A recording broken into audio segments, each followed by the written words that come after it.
إن الحمد لله نحمده ونستعينه ونستغفره ونعوذ بالله من شرور أنفسنا ومن سيئات أعمالنا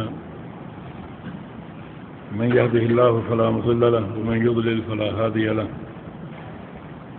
وأشهد أن لا إله إلا الله وحده لا شريك له وأشهد أن محمدا عبده ورسوله يا أيها الذين آمنوا اتقوا الله حق تقاته ولا تموتن إلا وأنتم مسلمون يا أيها الناس اتقوا ربكم الذي خلقكم من نفس واحدة وخلق منها زوجها وبث منهما رجالا كثيرا ونساء واتقوا الله الذي تساءلون به والأرحام إن الله كان عليكم رقيبا يا أيها الذين آمنوا اتقوا الله وقولوا قولا سديدا يصلح لكم أعمالكم ويغفر لكم ذنوبكم ومن يطع الله ورسوله فقد فاز فوزا عظيما أما بعد فإن أصدق الكلام كلام الله وخير الهدي هدي محمد صلى الله تعالى عليه وسلم وشر الأمور محدثاتها وكل محدثة بدعة وكل بدعة ضلالة وكل ضلالة في النار من يطع الله ورسوله فقد رشد واهتدى ومن يعص الله ورسوله فقد ضل وغوى اللهم صل على محمد وعلى آل محمد كما صليت على إبراهيم وعلى آل إبراهيم إنك حميد مجيد اللهم بارك على محمد وعلى آل محمد كما باركت على إبراهيم وعلى آل إبراهيم إنك حميد مجيد سبحانك لا علم لنا إلا ما علمتنا إنك أنت العليم الحكيم رب اشرح لي صدري ويسر لي أمري واحلل عقدة من لساني يفقهوا قولي لقد قال الله سبحانه وتعالى أعوذ بالله من الشيطان الرجيم من همزه ونفخه ونفثه بسم الله الرحمن الرحيم والذين يمسكون بالكتاب وأقاموا الصلاة إنا لا نضيع أجر المصلحين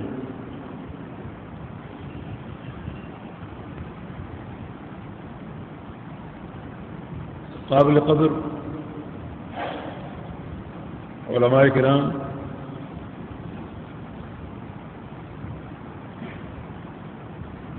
اور قابل احترام سامعین حضرات،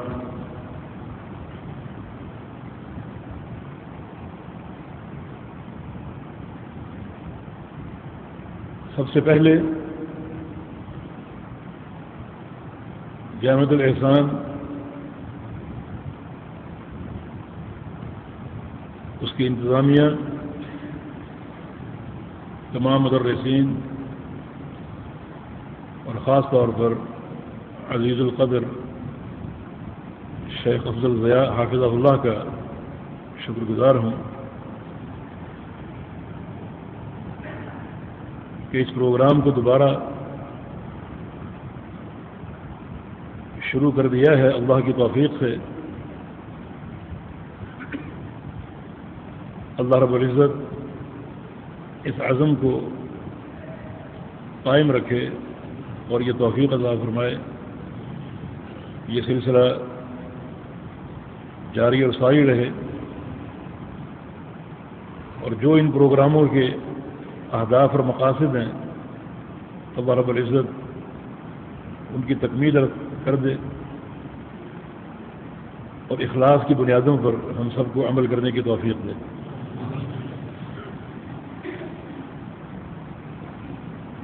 نفاذ شریعت کا طریقہ کیا ہے، یہ آج کا موضوع ہے۔ سب سے پہلے اس موضوع کی جو اہم کڑی ہے شریعت، اس کا فہم ضروری ہے۔ شریعت کیا ہے اور دین اسلام میں شریعت سازی کا مقام کس کو حاصل ہے؟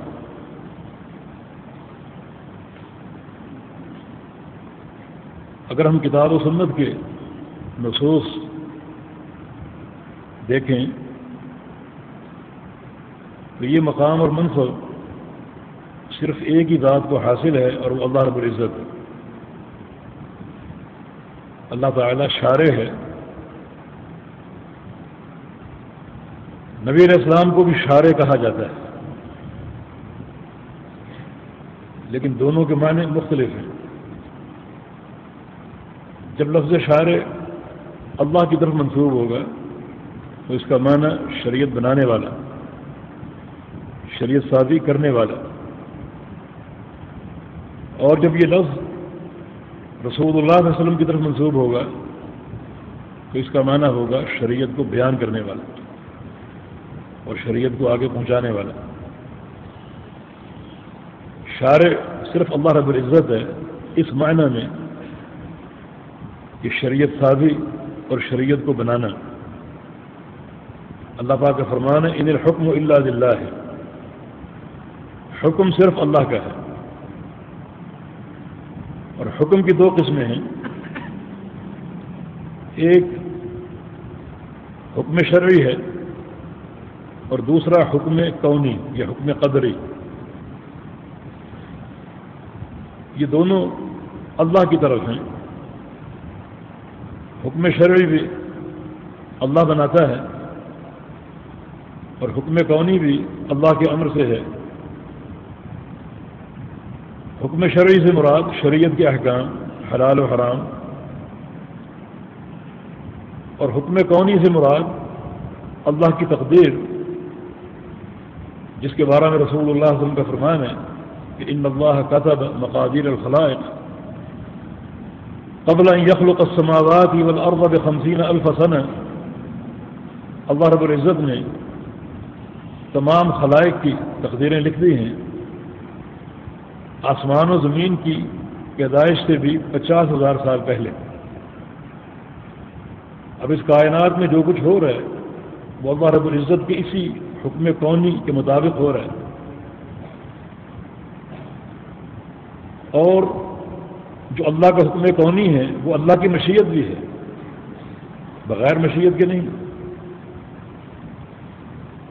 اللہ کی تقدیر اللہ کا امر بھی ہے اور اللہ کی مشیت بھی ہے، جو پوری خلق پر نافذ ہے، اور کوئی بندہ بلکہ ایک ذرہ اس حکم کونی سے خارج نہیں ہے۔ سب اس تقدیر کے آگے بے بس ہے جو پوری کائنات پر نافذ ہے۔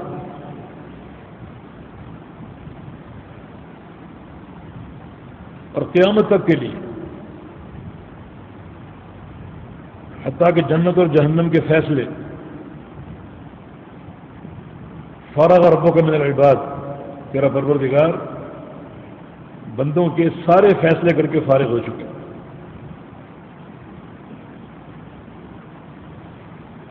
دوسرا حکم حکم شرعی ہے۔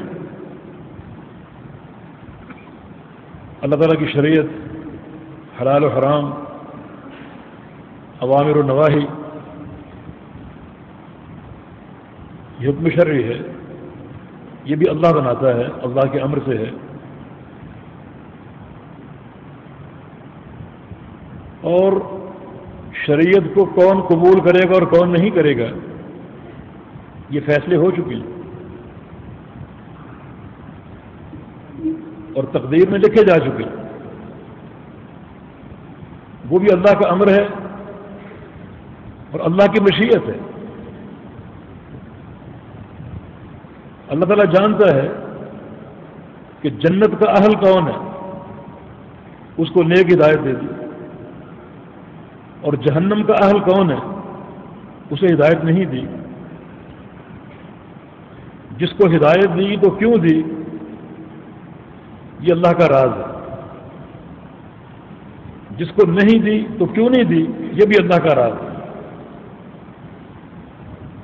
اذا ذکر القدر فامسکوا، ابو داؤد طیالسی کے الفاظ ہیں کہ جب تقدیر پر بات ہوتے ہوتے یہاں تک معاملہ پہنچ جائے تو پھر خاموش ہو جائے۔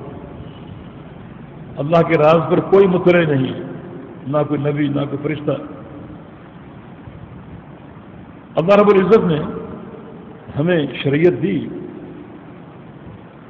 اور کسی حد تک اختیار بھی دیا کہ ہم کون سا راستہ منتخب کریں، یہ جنت کا راستہ، یہ جہنم کا راستہ، یہ نیکی کا راستہ، یہ بدی کا راستہ۔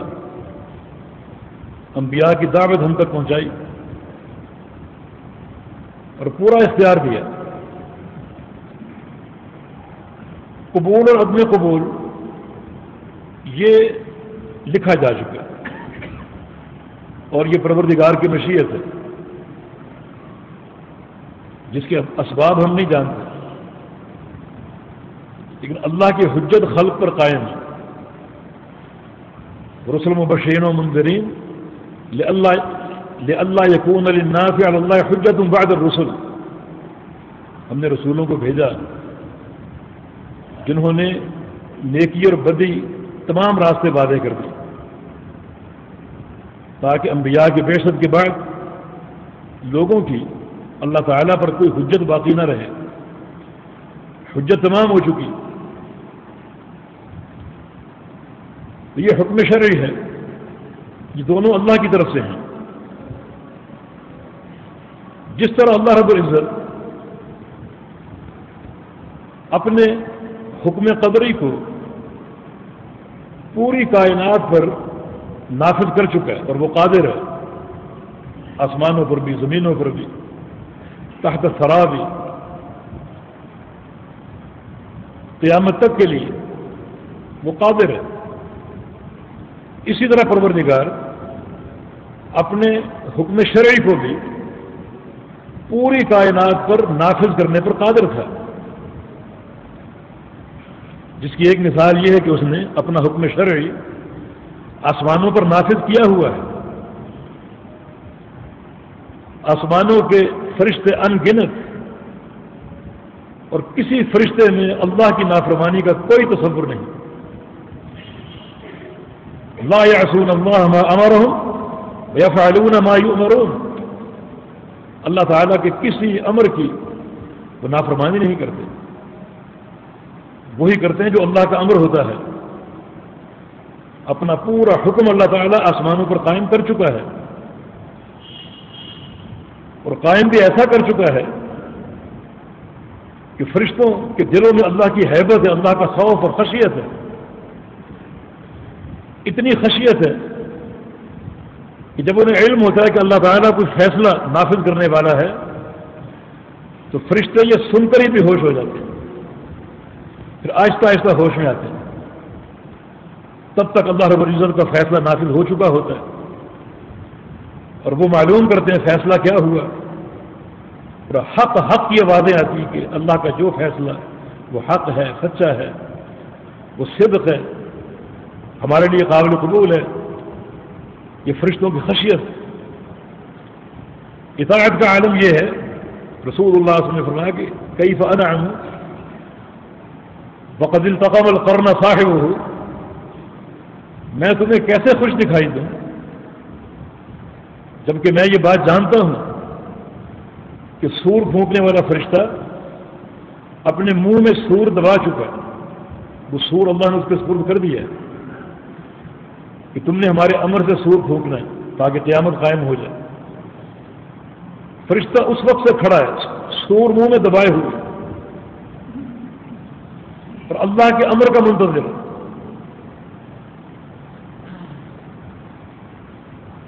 یہ اللہ رب العزت کی اطاعت کا عالم ہے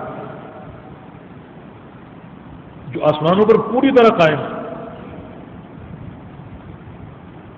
اللہ تعالیٰ اپنے حکم شرعی کو زمین پر بھی قائم کرنے پر قادر ہے۔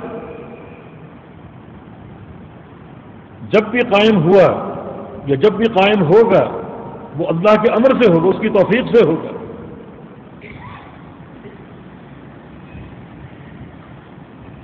اس نے خود اس لیے قائم نہیں کیا کہ اس معنی میں ہمیں زمین میں اپنی خلافت سونپ دی اس نے کہ جو کام میں نے آسمانوں میں کیا وہ کام تم نے زمینوں پر کرنا، یہ تمہارا امتحان ہے، یہ تمہاری آزمائش ہے۔ اللہ تعالیٰ نے آدم علیہ السلام کو، جو اللہ کا پہلا بندہ تھا، پہلا انسان تھا، انہیں جنت میں داخل کر دیا تھا۔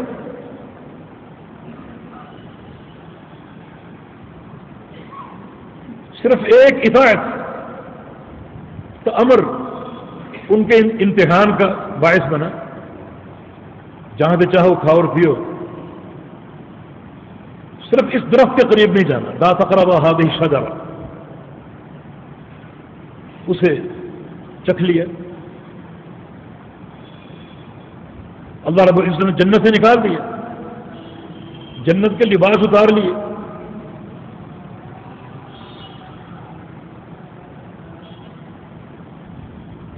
اور مستقل کیا فرمایا؟ آدم علیہ السلام نے توبہ کی، توبہ اللہ نے قبول کر لی، لیکن آئندہ کے لیے اللہ رب العزت نے اسی جنت میں دوبارہ پہنچنے کے لیے ایک امتحان اس کائنات میں بھیج دیا۔ فَإِمَّا يَأْتِيَنَّكُم مِّنِّي هُدًى فَمَن تَبِعَ هُدَايَ فَلَا خَوْفٌ عَلَيْهِمْ وَلَا هُمْ يَحْزَنُونَ۔ اب جو اس گھر میں آنا چاہتا ہے اس کے پاس میری طرف سے ہدایت آئے گی، وہ ہدایت میری طرف سے آئے گی۔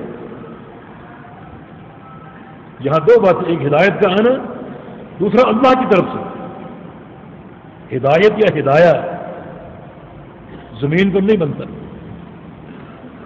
ہدایہ آسمان پہ بنتا، میری طرف سے ہدایت آئے گی۔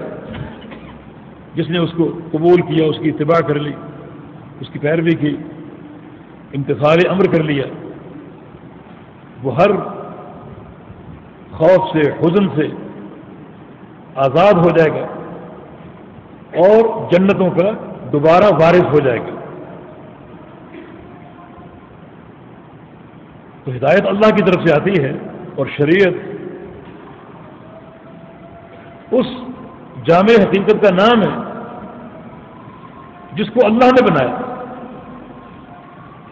لِكُلٍّ جَعَلْنَا مِنْكُمْ شِرْعَةً وَمِنْهَاجًا، سب کے لیے شریعت، منہاج، سنت، راستہ ہم نے بنایا۔ منہج اور شریعت ہماری طرف سے، تمہاری طرف سے نہیں،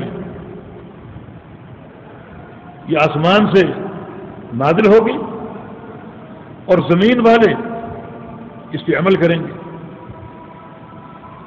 عمل کرنے میں کامیاب ہو گئے تو ان کو بہشتوں کی وراثت حاصل ہو جائے گی، اللہ کی رضا مل جائے گی۔ تو اللہ رب العزت شارع ہے، شریعت ساز ہے، اور اسی کا دین شریعت ہے۔ ان الحکم الا للہ، حکم صرف ایک اللہ کا ہے۔ الیس اللہ باحکم الحاکمین، اللہ رب العزت احکم الحاکمین۔ تبارک الذی بیدہ الملک، وہ ذات بابرکت ہے جس کے ہاتھ میں پوری کائنات کی بادشاہت، پوری کائنات کا بادشاہ ہے۔ بادشاہ کا معنی یہ کہ اس کے پاس امر ہے، اس کا امر نافذ ہوتا ہے، وہ ایسا بادشاہ، وہ آپ کے بادشاہوں جیسا نہیں ہے کہ نام کے بادشاہ تو آپ ہیں اور ڈوری پیچھے سے کوئی اور ہلاتے۔ ایسی بادشاہت کس کام کی، ایسا اقتدار کس کام کا؟ وہ ایسا بادشاہ ہے کہ پوری کائنات کے اس کا امر نافذ ہے۔ الا لہ الخلق والامر،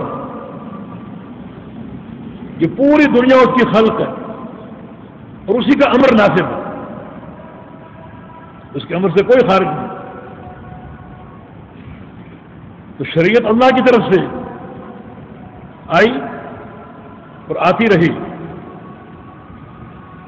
جس چیز کا نام شریعت ہے وہ اللہ کا امر ہے، جو اللہ تعالیٰ نے دو قرآن میں اتارا، ایک قرآن، دوسرا حدیث. وَأَنزَلَ اللَّهُ عَلَيْكَ الْكِتَابَ وَالْحِكْمَةَ، اللہ رب العزت نے آپ پر قرآن اتارا اور حدیث اتاری.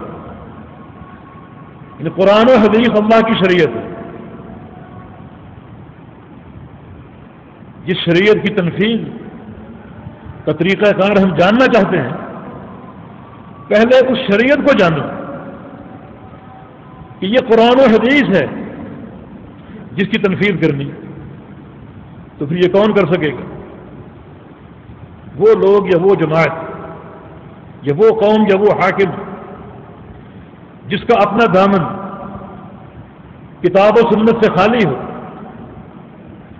اس سے توقع ہو سکتی ہے کہ وہ کتاب و سنت کو نافذ کر سکے. جس کی جیب میں ایک چیز ہے ہی نہیں وہ چیز آپ کو دے سکتا ہے. جو ایک چیز کا مالک ہی نہیں وہ چیز آپ کو فراہم کر سکتا ہے. ایک شخص کے پاس توحید ہی نہیں وہ توحید کو قائم کر سکتا ہے. ایک شخص کے پاس سنت کی معرفت ہی نہیں وہ اللہ کی پیغمبر کی سنت کو قائم کر سکتا ہے. ایک شخص کے منہج میں شرک ہو وہ شرک کی بےخونی کر سکتا ہے. ایک شخص کے عقیدے میں بدعت ہو وہ بدعت کا قلع کما کر سکتا ہے. تو شریعت پہلے اس کا فہم کہ شریعت کس چیز کا نام ہے.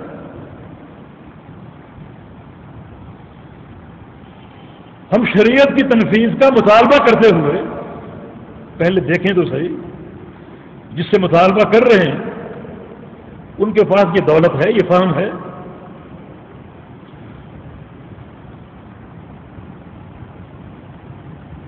وہ یہ چیز قوم کو دے سکتے ہیں. یہ فہم ضروری اور فہم بھی کیسا؟ بالکل وہ فہم جو اللہ اور اس کے رسول کی مراد کے مطابق ہو. امام شافعی رحمہ اللہ کا قول ہے نؤمن باللہ وبما جاء من اللہ، ہم اللہ پر ایمان لاتے ہیں اور اللہ کی طرف سے جو کچھ آیا اس پر بھی ایمان لاتے ہیں علی مراد اللہ، اللہ کی مراد کے مطابق. خالی کتاب و سنت کا نام کافی نہیں بلکہ کتاب و سنت کا فہم اور وہ بھی اللہ کی مراد کے مطابق، یہ ضروری. نؤمن برسول اللہ، رسول اللہ پر ایمان لاتے ہیں. وبما جاء من رسول اللہ، اور اللہ کے پیغمبر کی طرف جو کچھ آیا اس پر بھی ایمان لاتے ہیں علی مراد رسول اللہ، رسول اللہ صلی اللہ علیہ وسلم کی مراد کے مطابق. یہ حقیقی فہم. تو یہ شریعت اور اس کا فہم، یہ دو بڑی اہم بنیادیں ہیں. اس کے بعد اس شریعت کی تنفیذ، اس تنفیذ کو ہم تقسیم کرتے ہیں تین چیزوں میں. ایک ہے انفرادی تنفیذ جو ہم سب کی ذمہ داری، اور یہ تنفیذ اپنی ذات پر ہم خود شریعت کے زیور سے آراستہ ہوں، اس دولت سے مالا مال ہوں اور اللہ کی شریعت کو، اللہ کے دین کو نافذ کریں اپنے اوپر، اپنے دل پر، اپنے ظاہری ڈھانچے پر، اپنے لباس پر، اپنے کردار پر.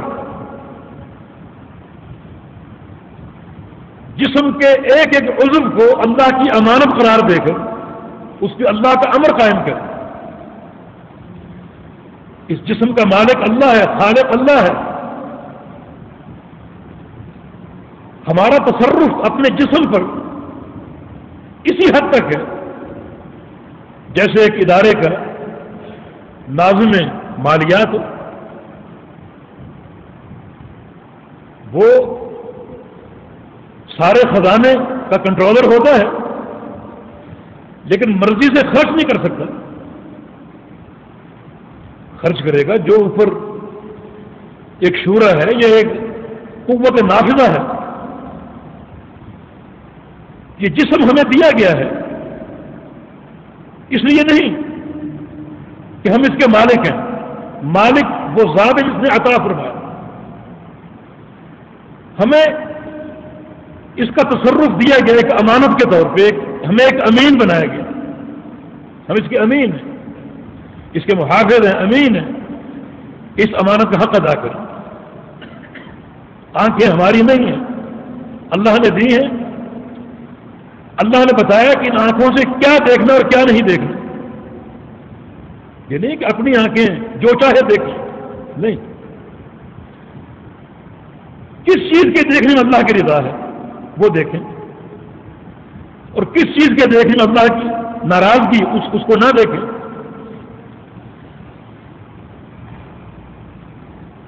زبان ہماری ہے، اللہ نے عطا کی، اس کے مالک نہیں ہیں، ہم اس کی امین ہیں، یہ نہیں کہ اس زبان سے جو چاہے بولیں، ہماری زبان ہے، نہیں، یہ اللہ کی ہے، اس زبان سے وہ لفظ ادا کرنا ہے جو اللہ چاہتا ہے، وہ نہیں جس کے استعمال کرنے میں اللہ کی ناراضگی ہے۔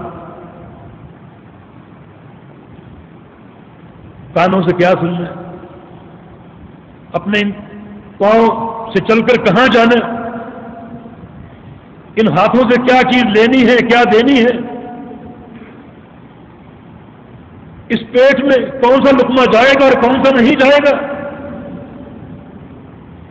ان ساری تفاصیل کے ساتھ انفرادی طور پر ہم نے اپنے اوپر شریعت کو نافذ کرنا، یہ انفرادی ذمہ داری، عقیدہ کیا ہو، منہج کیا ہو، انفرادی اصلاح، اور یہ تطبیق شریعت کا پہلا مرحلہ، اور یہ ضروری ہے۔ نفاذ شریعت کے لیے ماحول کی تیاری ضروری ہے۔ نبی علیہ السلام کی بعثت ہوئی، ابتدائی جو مکی زندگی تھی 13 سال کی، اس میں اسی تعلق سے تربیت کی گئی، 2 بنیادی عقیدے دیے گئے، ایک آخرت، فکر آخرت، دوسرا عقیدہ توحید، اللہ تعالیٰ کی ذات، اس کی معرفت، اس کی صفات کی معرفت، فکر آخرت، قبر، جنت اور جہنم، موت، ان رقائق سے دلوں کی رقت اور نرمی مقصود تھی تاکہ افراد کی اصلاح ہو،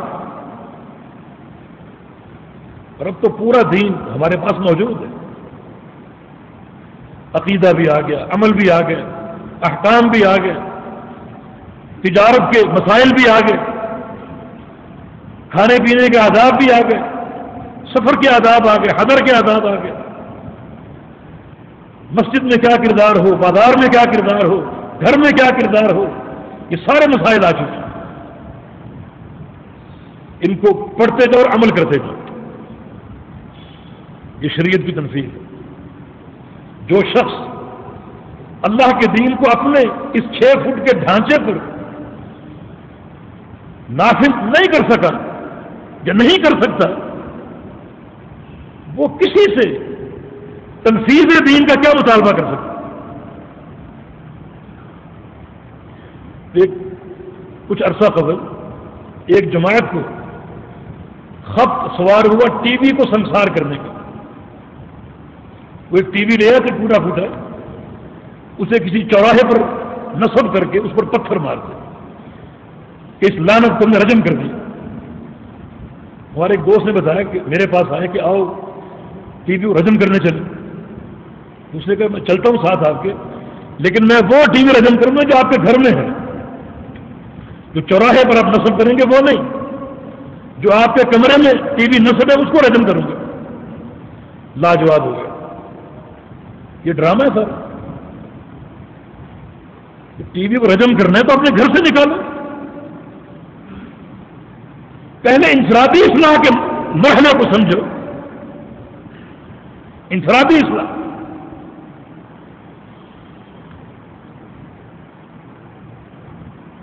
یہ سب سے ضروری ہے.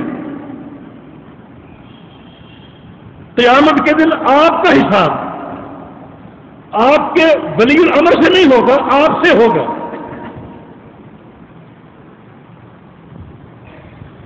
قبر میں ایک انسان اکیلا دفن ہوتا ہے، قبر میں آپ کا حاکم آپ کے ساتھ دفن نہیں ہوگا.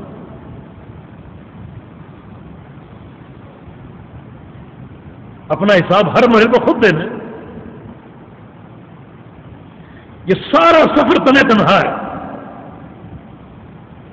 حسن بصری رحمہ اللہ چوٹی کے تابعی محدث اپنی موت سے قبل رو پڑے.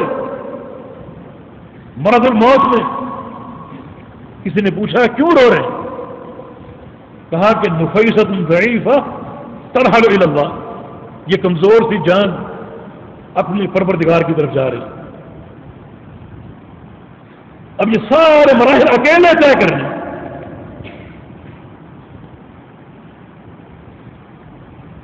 جس شریعت کی تنفیذ کا طریقہ کار ہم جاننا چاہتے ہیں، اس شریعت کا پہلے حق ادا کریں، اپنے اوپر نافذ کریں. اپنا عقیدہ دیکھیں، عقیدہ کیا ہے، منہج کیا ہے، ہماری سیاست کیسی ہے، ہمارے خلق کیسے، یہ سارا دین ہے، یہ ساری شریعت ہے. عمل ہو توحید نہ ہو، عمل بیکار. اور بعض حالات ایسے ہیں کہ توحید بھی ہو عمل بھی ہو، اخلاق اچھے نہ ہو، اللہ برباد کر دے گا.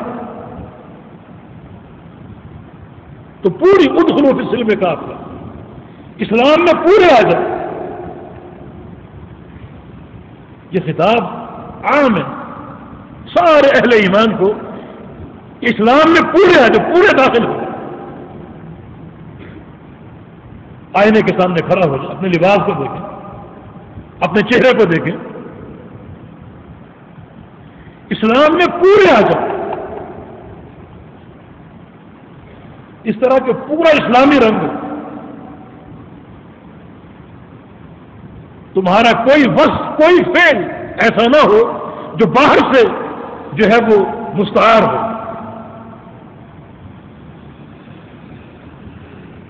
ہر اعتبار سے اپنے اوپر اسلام کو نافذ کرو. یہ پہلا امتحان. اس کے لیے صحیح شریعت کا فہم اور اپنے اوپر اس کی تنفیذ، یہ پہلا مرحلہ. دوسرا مرحلہ، ہر فرد کو کچھ رعیت دی گئی ہے، کچھ افراد اس کے ماتحت. نبی اسلام کا فرمان ہے کہ ایک شخص اپنے اہل کا راعی ہے، اپنے گھر کا راعی ہے. اس کے تحت اس کی بیوی ہے، اس کے بچے ہیں. ہر شخص اس کے تابع کچھ نہ کچھ رعیت ہے. اس رعیت پر اللہ کا امر قائم کیا جائے، نافذ کیا جائے، شریعت قائم کی جائے، شریعت نافذ کی جائے. کہ گھر کے ماحول کو درست کرنا میری ذمہ داری، ہر صاحب خانہ کی ذمہ داری ہے. اور اس کے بڑے شدید احکام اس کی شریعت نے ترغیب دی. جیسے پیغمبر علیہ السلام کی حدیث ہے، مروا اولادکم بالصلاۃ وهم ابناء سبع واضربوهم علیہا وهم ابناء 10. اپنے بچوں کو نماز کا حکم دو جب وہ 7 سال کے ہو جائیں، اور جب وہ 10 سال کے ہو جائیں تو نماز نہ پڑھنے پر سرزنش کرو، ان کی پٹائی کر سکتے. اس طریقے سے اپنے اہل خانہ پر، اپنے گھر پہ اللہ کا دین قائم کرو، جس میں ترغیب کا پہلو بھی ہو، ترہیب کا پہلو بھی. نبی اسلام کو فرمایا کہ علقوا الصوت حیث یراہ اہلکم، کہ اپنے گھر میں کوڑا لٹکا کے رکھو، عصا یا ڈنڈا یا لاٹھی لٹکا کے رکھو کہیں اوپر، جو پورے اہل خانہ کو دکھائی دے کہ ہم نے کبھی اگر انحراف کا راستہ اختیار کیا یہ کوڑا ہم پر پڑ سکتا ہے، ہماری پٹائی ہو سکتی. اس طرح ایک خوف کا عالم، ترغیب و ترہیب کے ساتھ جو تربیت کے اصول ہیں ان کے تحت تمہاری جو بھی رعیت ہے اس پر اللہ کے دین کو قائم کر، اللہ کے دین کو نافذ کر۔ بڑے اس کے فضائل بھی، جیسے پیغمبر علیہ السلام کی ایک حدیث ہے کہ ثلاثۃ یؤتون اجرهم مرتين، 3 افراد ایسے ہیں یؤتون اجرهم مرتين، ان کا اجر، ان کا ثواب اللہ تعالیٰ دوہرا کر دیتا، ڈبل کر دیتا۔ ایک وہ شخص ہے عنده امۃ، جس کے پاس ایک لونڈی ہو، فعلمها فاحسن تعلیمها، اس کو وہ تعلیم دے، اچھی تعلیم دے، وادبها، اس کو ادب سکھائے، اس کی تربیت کرے، اچھی تربیت کرے، ثم اعتقها، پھر اس کو آزاد کر دے، وتزوجها، اس سے نکاح کرے۔ ایک رقیت ختم ہوگی، غلامی، اور دوسرا تربیت، تعلیم، حسن ادب، تیسرا اس سے نکاح۔ یہ سارے امور اسی لیے ہیں کہ جو آپ کے زیر دست ہیں ان کی آپ اصلاح کریں، اللہ کا دین ان پر قائم کریں، حتیٰ کہ پیغمبر علیہ السلام نے ایک حدیث میں اس شخص کو جو اپنے اہل میں برائی دیکھے اور اس کو تبدیل نہ کر سکے، اس کے خلاف آواز نہ اٹھائے، اسے دیوس کہا۔ اس سے آپ اندازہ کریں کہ ایک صاحب خانہ پر کس قدر یہ امر متعین ہے کہ اپنی رعیت کی اصلاح کرے۔ الا کلکم راع وکلکم مسئول عن رعیتہ، تم میں سے ہر شخص راعی ہے، ایک حاکم جس کے تحت اس کی کچھ رعیت ہے، کسی کے تحت کم ہے، کسی کے تحت زیادہ ہے۔ یہاں یہ ادارہ ہے، مدرسہ ہے، یہاں کے اساتذہ، یہاں کے انتظامی ہیں، ان کے تحت ایک رعیت ہے، کچھ طلبہ ہے۔ اس پورے ماحول پر اللہ کے دین کو قائم کرنا، اللہ کی شریعت کو قائم کرنا، ان راعیوں کی ذمہ داری۔ کچھ افراد یا کچھ طلبہ اللہ نے آپ کو دیے، یہ ایک امانت ہے اللہ کی آپ کے پاس۔ یہ اپنے گھر بار کو چھوڑ کر آئے ہیں، اپنے اہل خانہ کو چھوڑ کر آئے ہیں، ان کے وقت کو برباد نہیں کرنا، ان کو علم دینا ہے، ان کو عمل دینا ہے، تربیت کرنی ہے، ان کو اللہ کے ساتھ جوڑنا ہے، کیونکہ علم کثرت مسائل کا نہیں بلکہ علم اللہ کی خشیت کا نام۔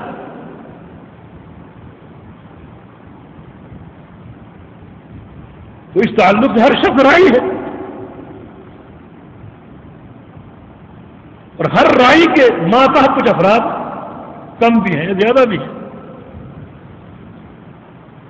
تو ان ماتحت افراد پر شریعت کو نافذ کرنا یہ ہر راعی کی ذمہ داری ہے۔ اب یہ تنفیذ شریعت میں وسعت آ رہی، راعی اس کے اخلاق کیسے ہوں، اس کا اپنا کردار کیسا ہو جو پوری طرح شریعت کے رنگ میں رنگا ہوا ہے، کیونکہ کردار بھی ایک داعی ہے، کردار بھی دعوت دیتا ہے، عمل کی، علم کی اور تربیت کی۔ ایک عمل کی آپ دعوت دیں اور آپ کا کردار اس کے خلاف ہو تو وہ ناکام دعوت ہے، وہ ناکام تربیت ہے۔ ایک راعی جو تربیت کے اصول ان سے مالا مال ہو، اخلاق حسنہ کی دولت سے مالا مال ہو۔ رسول اللہ صلی اللہ علیہ وسلم کی حدیث مسند احمد میں کہ سول ملکۃ الشؤم وحسن ملکۃ النمار، کہ جو آپ کے زیر دست ہے ان کے ساتھ اچھا اخلاق، اچھا برتاؤ، یہ برکت ہے۔ اب وہ آپ کے گھر کے افراد ہوں، وہ آپ کے عمل کے افراد ہوں، آپ کے ادارے کے افراد ہوں، آپ کے کاروبار کے افراد ہوں، یہ فیکٹری بھی ہے، اس میں آپ کی رعیت ہے، اچھا اخلاق برکت ہے، اس کام میں برکت، کاروبار میں برکت۔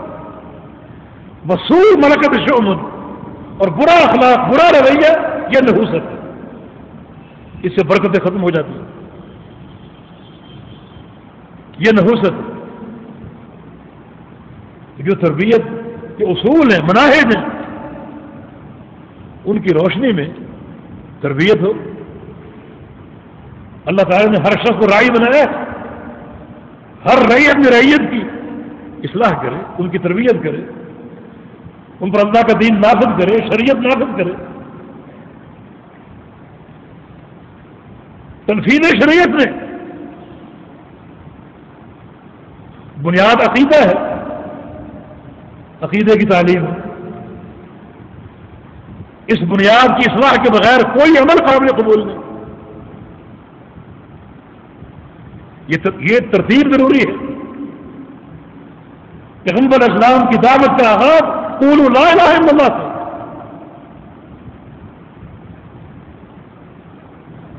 کلمے کی تلقین ہو، کلمے کا درس ہو، کلمے کا معنی بتایا جائے، کلمے کے ارکان بتائے جائیں، کلمے کی شرائط بتائی جائیں. اور یہ راسخ تربیت کی علامت ہے. جتنا عقیدہ مضبوط ہو اتنا عمل ٹھوس ہوتا ہے، اور جتنا عقیدے میں ضعف اور کمزوری ہو اتنا عمل میں کمزوری. امام ابن قیم رحمہ اللہ نے بڑی اچھی مثال دی ایک عمارت سے کہ ایک عمارت کی بنیاد ہے، دوسرا عمارت جو اس کی بلڈنگ آپ کھڑی کر رہے ہیں وہ ہے. بنیاد کی مثال عقیدہ ہے، اور اوپر جو بلڈنگ جو منزلیں تعمیر کر رہے ہیں اس کی مثال عمل ہے. آپ کے ذہن میں ایک خاکہ ہے کہ آپ کتنی منزلیں تعمیر کرنا چاہتے ہیں، اس کے مطابق آپ اس کی بنیاد قائم کریں گے. اب آپ کی مرضی کتنی بلندی آپ چاہتے ہیں. اگر آپ یہ چاہتے ہیں کہ آپ کے عمل آسمان تک جائیں، جب بلڈنگ آسمان تک پہنچے تو پھر اس کے مطابق عقیدے کی بنیاد قائم کرو. اگر آپ کا پروگرام ہو 10 منزلہ عمارت کا اور بنیاد ہو 1 منزل کی عمارت کی تو عمارت کھڑی تو ہو جائے گی لیکن منہدم ہو جائے گی، گر جائے گی، اور یہ سارا سلسلہ ناکام ہو جائے گا. عمارت کے مطابق، اس کی بلندی کے مطابق اس کی بنیاد ہونی چاہیے. اس کے بعد اگر عمارت میں خرابی بھی آ جائے، کہیں سے جھڑ جاتی ہے، کوئی پتھر نکل جاتا ہے تو اس کی اصلاح ممکن ہے. لیکن تعمیر عمارت کے بعد اگر بنیاد میں خرابی ہو اس کی اصلاح ممکن نہیں، پھر پوری عمارت کو گرانا پڑے گا. تو تربیت کا آغاز عقیدے سے ہو، پھر عمل ہے، خلق ہے، شریعت کے حلال و حرام ہے، ان سب کا فہم دیا جائے. اس کے بعد میرے دوستوں اور بھائیوں، تنفیذ شریعت کی وہ بات جس کے تقاضے مطالبے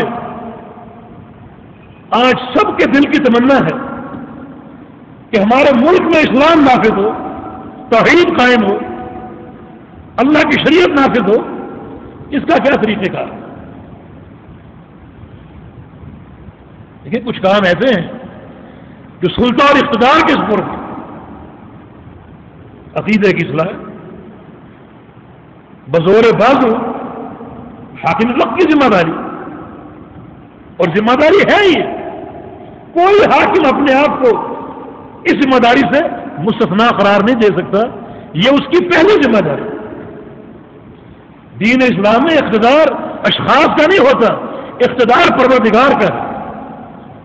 اشخاص نے پروردگار کی حکومت قائم کرنی. اس معنی میں یہ اقتدار تشریف نہیں، شرف کی بنیاد نہیں، بلکہ تکلیف ہے، سراسر تکلیف. اللہ کے دین کو قائم کرنا، اس میں ایسا حاکم چاہیے جس میں واقعات اس اقتدار اور اس منصب کو تکلیف قرار دینے کی سوچ ہو. ایسا حاکم نہ ہو جو اپنی کامیابی چاہے، اقتدار کی تفویض پر مٹھائیاں تقسیم کرے، بھگڑے ڈالے. یہ تشریف نہیں، تکلیف. ہمارے نئے وزیر اعظم، ایک انٹرویو ان کا پڑھا میں نے، ان سے کیا سوال ہو رہا ہے جی آپ کا پسندیدہ گلوکار کون سا؟ اسلامی مملکت کا سربراہ ہے، آپ کو موسیقی سے محبت ہے، آپ کا پسندیدہ اداکار کون ہے؟ یہ سوال ہو، اور وہ جواب دے رہے، کوئی حیا نہیں. سوال تو یہ ہوتا اتنی بڑی رعیت کی ذمہ داری آپ کو دی گئی، ان کے لیے آپ راتوں کو اٹھتے ہیں، قیام اللیل کرتے ہیں، ان کے لیے دعائیں کرتے ہیں، لیکن یہ کسی کے خواب و خیال میں نہیں. ان حکام سے ہم توقع رکھیں شریعت کی تنفیذ کی، یہ ممکن ہے؟ میرے دوست اور بھائیو، تنفیذ شریعت کے لیے ایک ذہن یہ بنا ہوا ہے کہ اس کام کے لیے خود اقتدار کو حاصل کرنا ضروری ہے.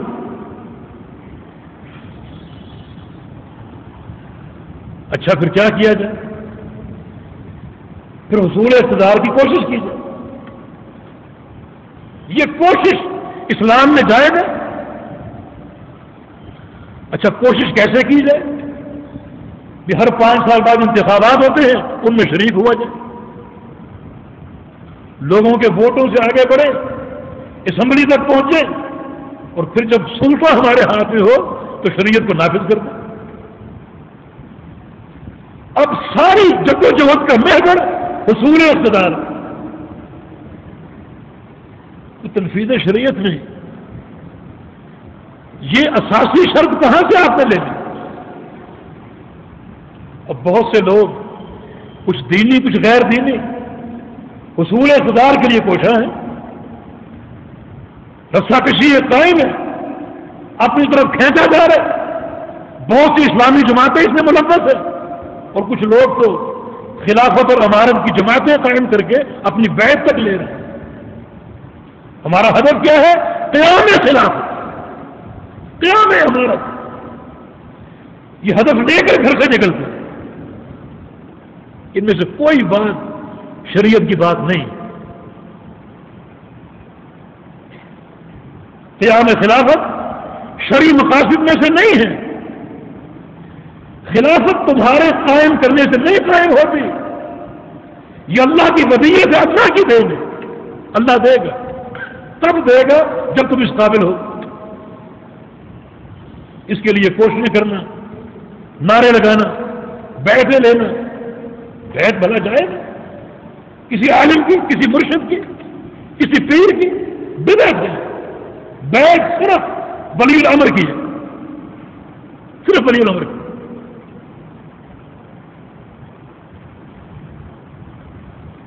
اور جو ہمارے ملک کی سیاست ہے اس میں ملوث ہو کر اسمبلی تک رسائی کی کوشش، اور اس کے بعد شریعت کی تنفیذ کی کوشش، یہ ایک امر محال. رسول اللہ علیہ وسلم کی حدیث ہے کہ ان الخیر لا یاتی بالشر، کہ خیر کبھی شر کے ذریعے نہیں آ سکتی. جس چیز کا نام خیر ہے، اللہ کا دین، اللہ کی شریعت، یہ کبھی شر کے ذریعے نہیں آ سکتی. ووٹوں کی سیاست، جمہوری نظام، یہ شر ہے، یہ اسلامی نظام نہیں ہے. یہ نظام کفر ہے، اس کے بانی کفار ہیں جو ہم پر مسلط کر دیا گیا. اللہ کا دین، اللہ کی توحید، پیارے پیغمبر کی غلامی، پیارے پیغمبر کی محبت، پیارے پیغمبر کی اطاعت، نماز، روزہ، حج، زکات، اتنے مقدس اعمال شر کے ذریعے آ سکتے ہیں؟ تو پھر یہ سارا کام عبث ہے. ہمارے ملک کی جو انتخابی سیاست ہے، اس میں کوئی بھی ملوث ہو، کوئی دینی جماعت ہو یا غیر دینی ہو، یہ سارا کھیل عبث ہے. چند روزہ ذاتی اقتدار کی حرص اور ہوس ہے، اور کچھ نہیں.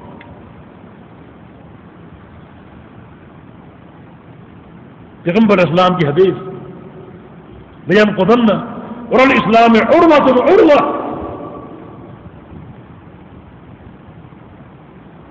کہ اسلام جو ایک زنجیر کی مانند ہے، اس کی کڑیاں ٹوٹ جائیں گی، ایک ایک کر کے ٹوٹ جائیں گی۔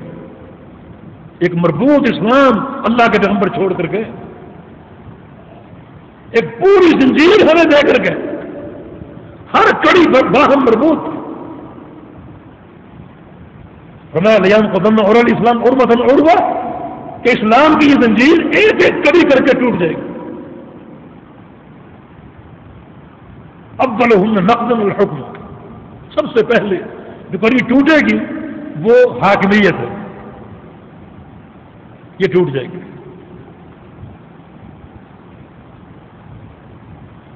حالانکہ یہ سب سے اہم کڑی، حکومت کی حاکمیت کی کڑی سب سے اہم۔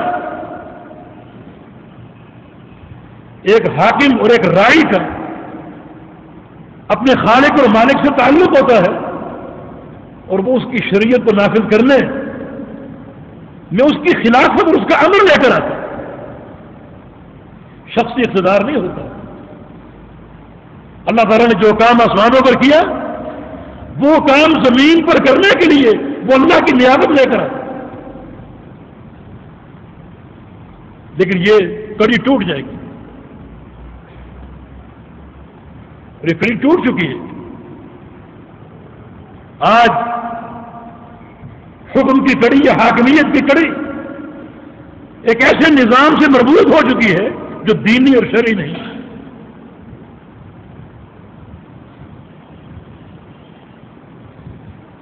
حاکم کو کون چنتا ہے؟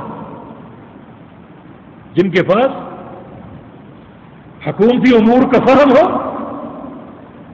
تنفیذ شریعت کی روح ہو، حلال و حرام کا علم ہو، جنہیں یہ بات معلوم ہو کہ دین کیسے نافذ ہوتا ہے اور کون نافذ کر سکتا ہے۔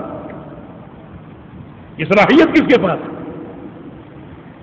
یہ سعادت کون کامیابی سے چلا سکتا ہے؟ امیر عمر کے دور میں ایک حج کے موقع پر بڑا ازدحام جمع ہوتا، کسی نے ایک رائے پیش کر دی، اتنے لوگ شاید کبھی اکٹھے نہ ہو سکے، تو کیوں نہ ان سے ووٹنگ کے ذریعے اگلے خلیفہ کا انتخاب کر لیا جائے۔ اتنا مجمع جمع ہے، لاکھوں افراد ہیں، اتنے افراد جمع کرنے میں وقت چاہیے، صلاحیت چاہیے، تو کیوں نہ ہم اگلی قیادت کا یہاں انتخاب کر لیں۔ وکیل رائے صحابہ نے کہا نہیں، یہ کام ان کا نہیں ہے، ان الموسم یجمع بین الرعاء وغوغائهم، یہ موسم حج جو ہے اس میں تو چرواہے ہیں، کھیتی باڑی کرنے والے ہیں، جن کے پاس کوئی فکر اور فہم نہیں ہے امور حاکمیت کا، یہ ان کا کام نہیں۔ اگر یہ کام کرنا ہے ہم واپس مدینے لوٹیں گے اور وہاں بڑے بڑے وکیل رائے صحابہ موجود ہیں، ان کو بٹھا لیں، وہ 2 ہو 4 ہو 6 ہو 8 ہو 10 ہو، یہ ان کا کام ہے، ان کا کام نہیں۔ هل يستوي الذين يعلمون والذين لا يعلمون، کہ عالم اور جاہل برابر ہو سکتے ہیں؟ استفہام انکاری ہر دن نہیں ہو سکتا۔ اس سیاست نے علماء اور جہلاء کو برابر کر دیا۔ ایک پارٹی کا لیڈر بڑا مدبر، وہ بھی ایک ہی ووٹ ڈالے گا، اور سڑکوں پہ جھاڑو پھیرنے والا بھی ایک ہی ووٹ ڈالے گا، عالم و جاہل برابر۔ اس نظام کے ذریعے جو قیادت آئے گی اس میں کسی خیر کی کوئی توقع نہیں، تو خیر جو ہے براستہ شر کبھی نہیں آ سکتا۔ ایک ایسا نظام جو اساسی طور پہ غیر اسلامی ہو، اس نظام کے ذریعے خیر کبھی نہیں آ سکتی، شریعت کبھی نافذ نہیں ہو سکتی۔ تو جو ہماری موجودہ سیاست ہے یہ مربجہ قیادت ہے، اس سے توقع رکھنا، مطالبے کرنا تنفیذ شریعت کے، یہ ایک امر عبث ہے۔ بلکہ شاید آپ کو اعتراض ہو، جس چیز کو آپ ڈکٹیٹرشپ کہتے ہیں، میرے نزدیک جمہوریت کے ذریعے کی جگہ وہ زیادہ شریعت کے قریب نظام ہے۔ آمریت، ایک آمریت ہے، ایک جمہوریت ہے۔ نظام آمریت میرے نزدیک زیادہ اقرب شریعت ہے۔ خلیفہ بھی شخص سے واحد ہوتا ہے اور آمر بھی فرد واحد ہوتا ہے۔ فرد واحد کی حکومت، اور اگر ایک آمر برا بھی ہے تو اس کو دعوت دے کر عقیدے کی اصلاح اور عمل کی اصلاح زیادہ ممکن ہے بنسبت پوری پارٹی کی۔ اور نظام آمریت میں ایک آمر اگر خزانے پر بوجھ ہے تو نظام جمہوریت میں پوری پارٹی خزانے پر بوجھ ہے، اس کی اصلاح زیادہ ممکن ہے۔ اور ایسے کئی نظائر موجود ہیں دین اسلام میں۔ حکام کی اصلاح، ان کا اللہ کے خوف سے رونا، اپنی خرابیوں کی اصلاح کر لینا، بس ایک اصلاح کی بات ہے، ایک عامر خلیفہ بن جائے۔ اور بادشاہت جس کو برا سمجھا جاتا ہے یہ بری چیز نہیں۔ سلیمان علیہ السلام بادشاہ تھے، داؤد علیہ السلام بادشاہ تھے۔ اگر نظام بادشاہ برا ہوتا اللہ کے پیغمبر پر کیوں پیش ہوتا؟ کہ آپ یا تو ایسے نبی بن جائیں جو بادشاہ ہو یا ایسے جو مسکین ہو۔ فرمایا کہ میں نے مسکین بننے کو ترجیح دی۔ اگر بادشاہت کا نظام برا ہوتا تو آپ پر پیش کیوں کیا گیا؟ جمہوری نظام میں کوئی خیر و برکت نہیں، تو جو قیادت اس نظام کے ذریعے آتی ہے اس سے تنفیذ شریعت کی توقع ایک امر محال۔ پھر مطالبے میں اگر روش ایسی ہو جس میں بڑا فساد کا خطرہ ہو، جیسے کہ عملی اور فعلی مثالیں موجود ہیں بعض علاقوں جن کی طرف ابھی اشارہ کیا گیا، بڑے فساد کی توقع ہو، خونریزی کی توقع ہو اور ایک مہامارائی کی توقع ہو، تو ایسے مطالبے کو شریعت نے قبول نہیں کیا۔ میرا آپ کا کام ایک ایسا مطالبہ ہے جو دعوت کی حد تک بات پہنچائی جائے، ذمہ داری کا احساس دلایا جائے۔ اگر وہ قبول کر لیں تو خیر ہے ان کے لیے بھی اور آپ کے لیے، اگر قبول نہ کریں ان کے لیے شر ہے، آپ کے لیے خیر۔ اپنا جو ذمہ داری تھی آپ نے نبھا دی، آگے ماننا نہ ماننا ان کا کام، لیکن اس کے لیے مہادرائی، خون ریزی، خانہ جنگی اس کی شریعت نے قتل اجازت نہیں دی، بلکہ اکبر من القتل، فتنہ قتل سے زیادہ گناہ ہے، قتل سے بھاری گناہ فتنہ ہے۔ تو پھر طریقہ کار کیا ہونا چاہیے؟ طریقہ کار وہی ہے کہ ہم سب اپنی انفرادی اصلاح کریں، توحید کو بیان کریں۔ انبیاء کا طریقہ یہی، انبیاء ایک معاشرے میں آتے اور اپنی پوری مہم کا آغاز دعوت سے کرتے، قولوا لا الہ الا اللہ، عقیدے کی اصلاح، عمل کی اصلاح، اللہ کی وحدانیت، اللہ کی توحید، ایک ایسا عقیدہ جس میں کوئی تنازع قابل قبول نہیں۔ تبھی تو کچھ انبیاء ایسے بھی گزرے جنہوں نے پوری زندگی صرف توحید کی دعوت دی اور کوئی بات کہنے کا موقع ہی نہیں ملا، پوری زندگی گزر گئی دعوت توحید، کوئی اور بات کہی نہیں۔ نبی علیہ السلام کو فرمایا، میں نے معاشر کا میدان دیکھا، ایک قوم دیکھی میں نے بہت بڑی امت، میں سمجھا میری امت ہے، بتایا گئی موسیٰ علیہ السلام کی امت۔ اس کے بعد ایک اور امت دیکھی جو اس سے بھی بڑی تھی، فرمایا کہ یہ آپ کی امت۔ اس کے بعد میں نے عجیب منظر دیکھے، ایسے نبی دیکھے جن کے پاس ایک راحت ہے، ایک چھوٹی سی جماعت جن کی تعداد 20 یا 22 یا 25 ہے۔ اور آگے بڑھے، ایک ایسا نبی دیکھا جس کے ساتھ صرف 2 افراد، اور آگے بڑھے ایک ایسا نبی دیکھا جس کے ساتھ 1 فرد، اور آگے بڑھے ایک ایسا نبی دیکھا جو اکیلا کھڑا، کوئی اس کے ساتھ نہیں۔ اس نبی کو جو جمہوری ذہن والے شاید ناکام کہیں نعوذ باللہ کہ پوری زندگی گزار دی ایک ووٹ نہیں خرید سکے، لیکن شریعت کی اصلاح میں یہ سب سے کامیاب ہے، اس لیے کہ اپنے عقیدے سے خود تنازل نہیں کی، جو میری آپ کی ذمہ داری، جو منہج اور عقیدہ ہے اور توحید ہے اس سے خود برگشتہ نہیں ہوئے، کچھ لو اور کچھ دو کی پالیسی، یہ پالیسی پیغمبر اسلام پر پیش ہوئی تھی، کیا ہم ایک نقطے پر اتفاق کر لیں اور وہ یہ ہے کہ آپ توحید بیان کریں، اللہ کی دعوت دیں، اللہ کی عبادت، نمازیں، روزہ، حج، زکوٰۃ، جو چاہے عبادت کی دعوت دیں، توحید بیان کریں۔ یہ امور تو بعد میں فرض ہوئے، لیکن جو بھی امور عبادت ہے ایک اللہ کی عبادت کے تعلق سے وہ آپ بالکل دعوت دیں، اس میں ہم آپ کے ساتھ، لیکن دوسری شرط یہ ہے کہ ہمارے معبودوں کی نفی نہ کریں، بس مثبت طریقے سے دعوت دیتے رہیں اور ہمارے معبودوں کا انکار نہ کریں، ان کی نفی نہ کریں، آؤ صلح کر لیں، اتفاق کر لیں، یہ ہے کچھ لوگ کچھ لوگ کی پالیسی جو آج کی سیاست کا ایک لازمی امر ہے، لیکن رسول اللہ صلی اللہ علیہ وسلم نے اسے ٹھکرا دی، فرمایا کہ نہیں، یہ تو ناقص توحید کامل دو چیزوں کے ساتھ ہے، ایک اللہ کی عبادت کی دعوت اور دوسرا ہر معبود باطل کا انکار، انکار کے بغیر معنی توحید مکمل ہو ہی نہیں سکتا، ٹھکرا دیا،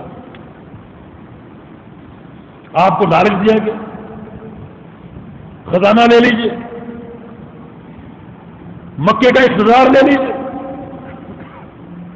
کسی خوبصورت عورت سے نکاح کر لیجئے، لالچ دی گئی، آپ نے ٹھکرا دیا، بلکہ فرمایا کہ تم سورج کو میرے دائیں ہاتھ میں رکھ دو اور چاند کو بائیں ہاتھ میں، پھر بھی میں دعوت توحید سے باز نہیں آؤں گا، ان دو ارکان کے ساتھ رکن نفی ہر معبود باطل کا انکار، رکن اس بات صرف ایک اللہ کی عبادت کی دعوت۔ آپ دیکھیں اقتدار آپ کو پیش کیا جا رہا ہے، اگر اقتدار ہی تنفیذ دین کی آخری بنیادی شرط ہے تو آپ قبول کر لیتے، لیکن نہیں، یہ بالکل غیر طبی وقت ہے، غیر طبی وقت ہے۔ میرا یہ دعویٰ ہے کہ آج جمہوری سیاست پر عمل کر کے ایک دینی جماعت کامیاب بھی ہو جائے، پھر بھی اس ملک پاکستان میں وہ اللہ کے دین کو، توحید کو قائم نہیں کر سکتے، کیونکہ غیر طبی ہمارا یہاں بھانت بھانت کی بولیاں بولنے والے، کسی کا کوئی رخ ہے، کسی کا کوئی قصد ہے، کسی کا عقیدہ کچھ ہے، کسی کا عقیدہ کچھ ہے، جس طرح پیارے پیغمبر نے اس موقع پر اقتدار کو ٹھکرا دیا کہ بالکل غیر طبی بات، اور آپ نے کیا کوشش کی؟ قولوا لا الہ الا اللہ، قولوا لا الہ الا اللہ، اللہ کی توحید بیان کی، عمل کیا، جدوجہد کی، حتیٰ کہ طبی اقتدار کو حاصل کرنے کا وقت آ گیا، مکہ میں داخل ہوئے، جس مکہ کے اقتدار کی پیشکش کی گئی اس میں داخل ہوئے ایک حاکم کی حیثیت سے، بالکل طبی وقت دعوت کا مربوط نظام قائم ہو چکا تھا اور جہاد کی شمع روشن ہو چکی تھی، اور آج ہر کام آسان، اکیلے لاٹھی ہاتھ میں لے کر خانہ کعبہ میں داخل ہوئے اور 360 بتوں کو توڑ پھوڑ دی، جس وقت اقتدار پیش کیا گیا اس وقت یہ کام آپ کر سکتے تھے، لوگ معاہدہ کرتے، مخالفت کرتے، کیونکہ وقت غیر طبی، آج وقت طبی ہے۔ جناب علی بن طالب کو بھیجا کہ جاؤ مکے میں، جاؤ ایک ایک گلی میں، ایک ایک گھر میں جا کے دیکھو، قبرستان کو دیکھو، جو اونچی قبر ہو اس کو سطح زمین کے برابر کر دو، اور یہ مورتیاں، یہ صورتیں، ان سب کو مسخ کر کے آ گئے، وہ اکیلے چلے گئے اور سب کچھ سارا کام کر کے آ گئے، قبروں کو گرا دیا، صورتوں کو مسخ کر دیا، مورتیاں توڑ پھوڑ دی، یہ ایسا کبھی وقت ہے کوئی معاوضہ کرنے والا نہیں، بلکہ لوگ فوج در فوج دین میں داخل ہو گئے. تو یہاں جدوجہد کی بنیاد حصول اقتدار نہیں تھا، حصول عمارت نہیں تھا، بلکہ قولوا لا الہ الا اللہ، توحید کی دعوت اور توحید کو پیش کرنا. اللہ رب العزت اسی دعوت کے ذریعے برکات دے گا اور کامیابی دے گا. راجہ جناب محمد رسول اللہ صلی اللہ علیہ وسلم نے جو کچھ کیا ہمارے لیے وہ بنیاد ہے. انبیاء کی دعوت ہمارے لیے اسوہ ہے، نمونہ ہے. وہ ایک ایسی سیاست ہے جو دین اسلام کی حقیقی سیاست ہے. اصل سیاست بیان توحید ہے، اصل سیاست تنفیذ توحید.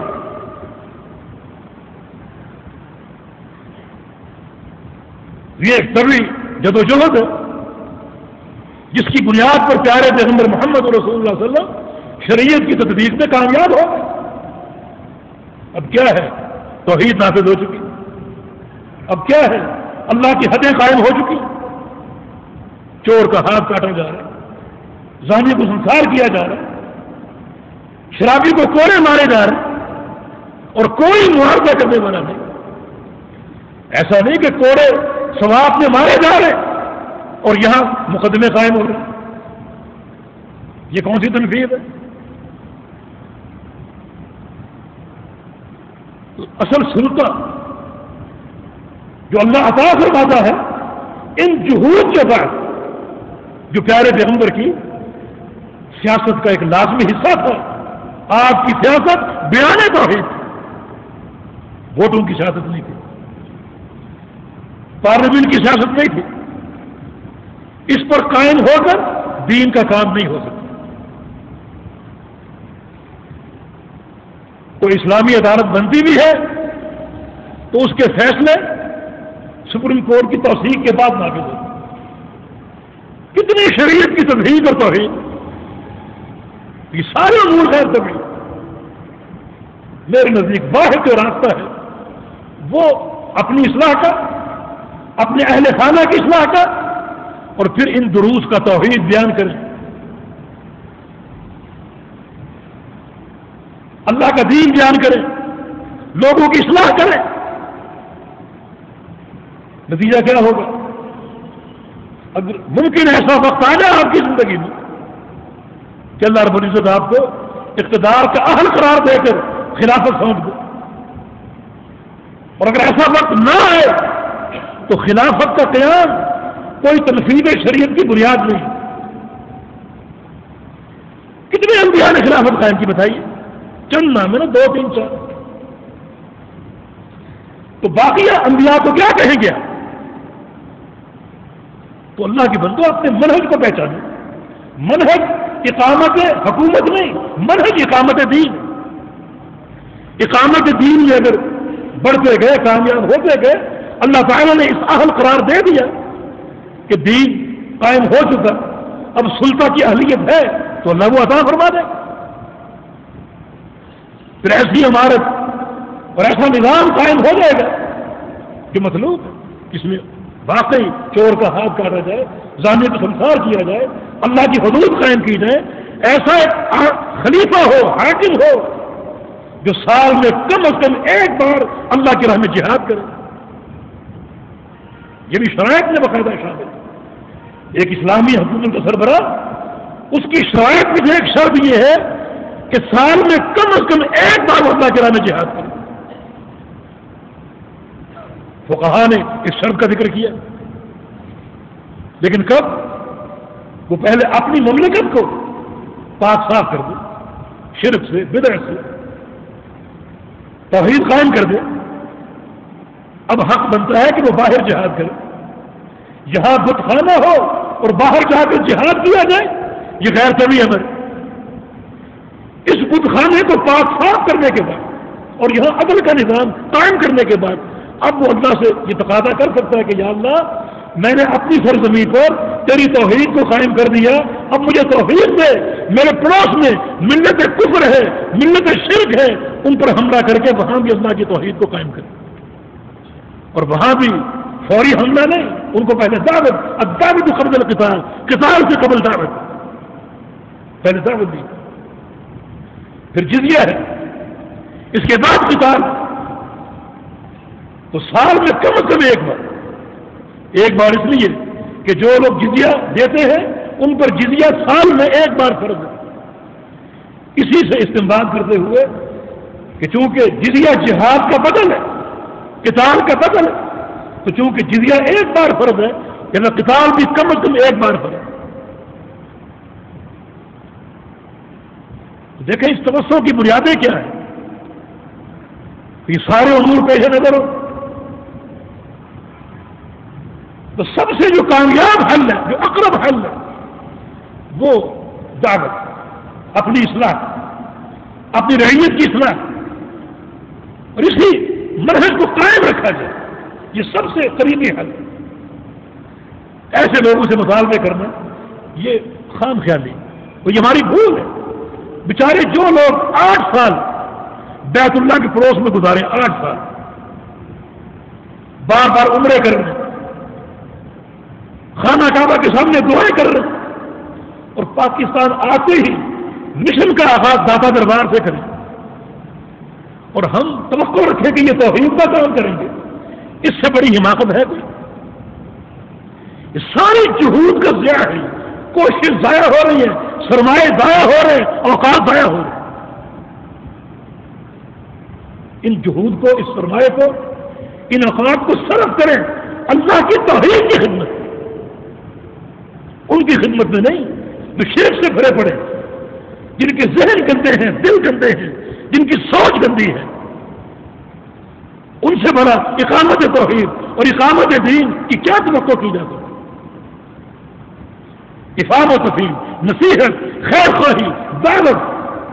اب دعوت کے جو بھی طرق ہو, طرق مباح ہونے چاہیے, حلال ہونے چاہیے, جیسے دروس ہیں, تقاریر ہیں, جمعے کے خطبات ہیں, عام دعوت ہے, کتابوں کی اشاعت ہے, جو بھی حلال طرق ہیں ان کو استعمال کیا, حرام نہیں.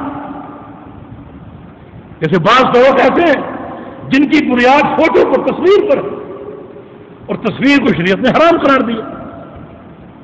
رسول اللہ صلی اللہ علیہ وسلم نے فرمایا کہ ان اشد الناس عذابا یوم القیامہ الذین یضاہون بخلق اللہ.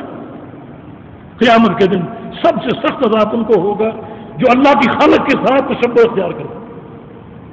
اللہ خالق ہے, اللہ مصور ہے, فوٹو کے احکام شدید ہے. اللہ تعالیٰ قیامت کے دن مصور کو, جو فوٹو بناتا ہے, بنواتا ہے, انہیں پکڑ لے اور کہے گا روح ڈالو ان میں, روح. اب ڈال سکے گا؟ جان کب چھوٹے گی جب روح ڈالو. روح کس کے امر میں؟ اللہ کے امر میں. روح کو تو کوئی جانتا ہی نہیں, اس کی حقیقت کو کوئی نہیں جانتا. میرے دوستو, تطبیق شریعت کے تعلق سے یہ بات ذہن میں رکھو کہ شریعت کی تنفیذ تبھی ہوگی جب اللہ چاہے گا. تنفیذ کا معاملہ ہمارے ہاتھ میں نہیں. یہ آج فکر کا جھول ہے, انحراف کا یہ موڑ ہے. ہم سمجھتے ہیں کہ تطبیق پر ہم خود قادر ہیں, تنفیذ پر ہم خود قادر ہیں. ایسی بات نہیں. تنفیذ تب ہوگی جب اللہ چاہے گا. ہمارا کام راہ دکھانا ہے, اور توفیق و ارشاد اللہ کی ذمہ داری. اللہ اپنے پیغمبر سے فرما رہا ہے کہ انک لا تہدی من احببت. ہدایت دینا آپ کا شعبہ ہے, آپ کا منصب ہے, لیکن آپ ہدایت کا راستہ بتا سکتے ہیں, ہدایت دل میں داخل نہیں کر سکتے. حتیٰ کہ اپنے سبھی چچا ابو طالب کے دل میں بھی داخل نہیں کر سکتے. دعوت دیتے رہے, اس نے قبول نہیں کی. اغیار آ گئے, ابو طالب پر آپ محنت کر رہے ہیں, وہ قبول نہیں کر رہے. انہیں دنوں ایک شخص بھٹکتا پھر رہے, دھکے کھا رہے, بک رہے, فروخت ہو رہے, کبھی کسی کا غلام, کبھی کسی کا غلام. ابو طالب تو سامنے موجود, اور وہ دھکے کھاتا کھاتا پہنچ رہا. کون؟ سلمان فارسی رضی اللہ عنہ. بالکل وہی بات، کبھی کہیں بک رہے کبھی کہیں بک رہے، اللہ نے اس کو ہدایت دے دی. تو یہ انسان کے اختیار میں ہے ہی نہیں. جب یہ اللہ کا معاملہ ہے، اللہ کے اختیار میں ہے، تو ہمارا کام صرف اللہ کے امر کی تنفیذ کہ دعوت کو ہم کیسے پیش کریں جیسے اللہ چاہتے، ویسے نہیں جیسے ہم چاہتے. کیوں؟ اس لیے کہ کامیابی ہمارے ہاتھ میں نہیں، کامیابی اللہ کے ہاتھ میں. ہمارا کام اللہ کے امر کی تنفیذ. دیکھیں ایک اللہ کا بندہ، اس نے اللہ کے امر کی تنفیذ کی. یہ کون بندہ ہے؟ ابراہیم علیہ السلام. اللہ نے کہا کہ فلاں مقام پہ میرا گھر بنانا شروع کر دیا. سوال نہیں کیا یا اللہ یہاں تو کوئی بھی نہیں، نہ کوئی آبادی ہے، نہ کوئی گھر ہے، نہ کوئی انسان ہے، ایک جنگل، یہاں تیرا گھر کیوں بناؤ؟ کوئی سوال نہیں. حکم کی تنفیذ. یا اللہ گھر بن گیا اب کیا کرو؟ فرمایا اس پہاڑ پہ چڑھ جاؤ اور حج کا اعلان کرو. بات دن سننا سے ملا اعلان کرو کہ گھر بن چکے ہیں، اس گھر کا حج کرو. کوئی اعتراض نہیں. یا اللہ سنے گا کون؟ سننے والا کوئی نہیں. یہ اعلان بھلا کس کو سناؤں میں؟ نہ کوئی انسان، نہ کوئی متنفذ. اللہ کے امر کی تنفیذ کر دی. کوئی سوال نہیں، کوئی اعتراض نہیں. اس پہاڑ پہ چڑھ گئے، بلند آواز سے اس بیت اللہ کی ندا دے دی اور حج کی دعوت دے دی. سننے والا کوئی نہیں. اللہ تعالیٰ نے اس آواز کو آگے پہنچایا ہی نہیں پہنچایا. افریقہ کے بھوکے ننگے مسلمان سے پوچھو تمہاری کیا خواہش ہے، کہے گا اللہ اپنا گھر دکھا. یہ دعوت کس نے پہنچائی؟ سننے والا تو کوئی نہیں. نہ وہاں پریس تھا، نہ وہاں ویڈیو تھا، نہ وہاں کوئی ٹیلی ویژن تھا، نہ کوئی نیٹ تھا، کچھ نہیں تھا. اکیلا اللہ کا بندہ کھڑا ہے، اس گھر کی دعوت دے رہے ہیں، پہنچانے والا خالق کے کائنات. تو ہمارا کام کیا ہے؟ اللہ کے امر کی تنفیذ. برکت اللہ کی طرف سے ہے. ہم جو غیر شرعی طریقے اختیار کرتے ہیں، یہ بھی کر لو وہ بھی کر لو، وہ جمہوری سیاست غلط ہے، لیکن اس کڑوے خون کو پینا ہی پڑے گا اسلام کی تنفیذ کے لیے. گو فوٹو حرام ہے، لیکن دعوت کو نشر کرنے کے لیے یہ کڑوا خون پینا ہی پڑے گا. اس کا معنی تنفیذ دین ہمارے ہاتھوں میں نہیں، یہ اللہ کا. اور یہ تبھی کامیاب ہوگا جب ہم اللہ کے امر کی پابندی کریں، چک جائیں، اسی کی تنفیذ کریں. حالات کچھ بھی ہو، وقائع کچھ بھی ہو. کہ ابو بکر صدیق رضی اللہ عنہ خلیفہ بنا، کتنی بڑی بڑی شور سے وبا ہو گئی. نبی علیہ السلام نے اپنی زندگی کے آخری ایام میں جیش اسامہ تیار کیا. شام کے علاقے کے ملک کچھ قبائل بھڑک اٹھے تھے، ان کی سرکوبی کے لیے جیش اسامہ تیار کیا. بڑے بڑے جنگجو صحابہ اس میں شریک تھے. لشکر روانہ ہو چکا تھا، مدینے کے قریب ہی تھا. ان کو اللہ کے پیغمبر کے انتقال کی خبر مل گئی، واپس لوٹ آئے. وہ وقت خلیفہ بنے. مدینے میں بہت ہی شور سے وبا ہو گئی. یہودی جو بڑی مار کھا چکے تھے، اپنا بدلہ لینے کے لیے انتقام دینے کو کھڑے ہوئے، شور سے وبا کر دی.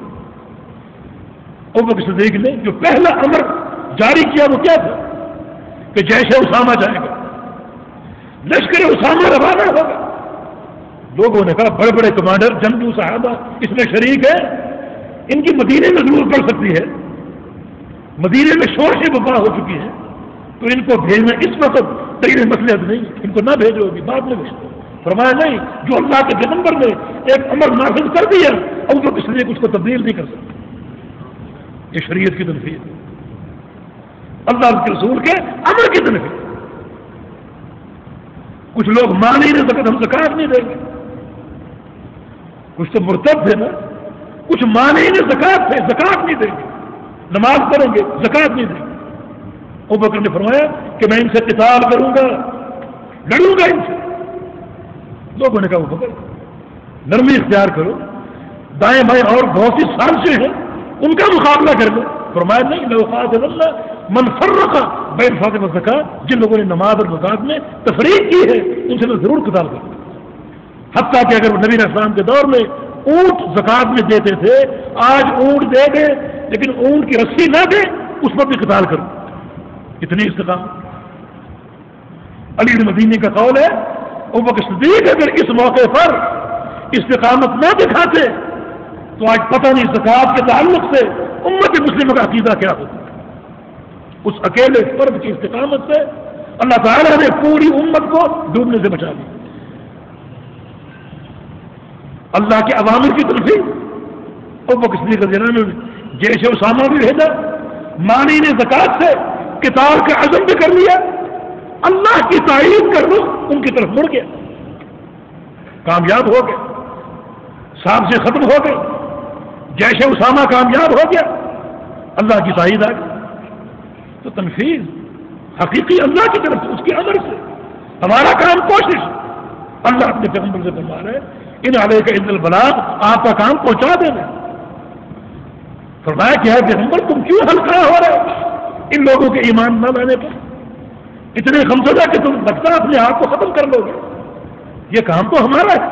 اسلام کون قبول کرے گا کون نہیں کرے گا، ہدایت کے مستحق کون ہے اور کون نہیں ہے، یہ ہم جانتے ہیں. آپ کا کام کوشش کرتے ہیں.